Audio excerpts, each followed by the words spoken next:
2023 সালে নারীদের স্বাধীনতা দিয়ে আন্দোলনকে সরকার সহিংসভাবে দমনের পরও ইরানি নারীরা প্রকাশ্যে হিজাব খুলে গান ও নাচের মাধ্যমে প্রতিরোধ চালিয়ে যাচ্ছেন। বিগত 3 সপ্তাহে অন্তত 3 জন বিশিষ্ট নারী শিল্পী এ প্রতিরোধের অংশ হিসেবে প্রকাশ্যে হিজাব উন্মোচন করেছেন। এক প্রতিবেদনে দেশটির সংবাদ মাধ্যম ইরান ইন্টারন্যাশনাল এ তথ্য জানায়।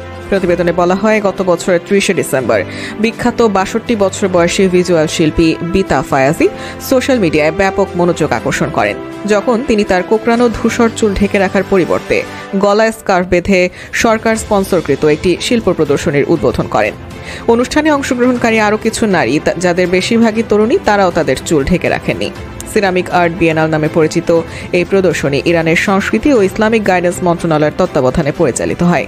মন্ত্রণালয়ের কোনো কর্মকর্তা বা অন্য কেউ ওই হিজাব খুলে রাখার প্রতিবাদ করেননি।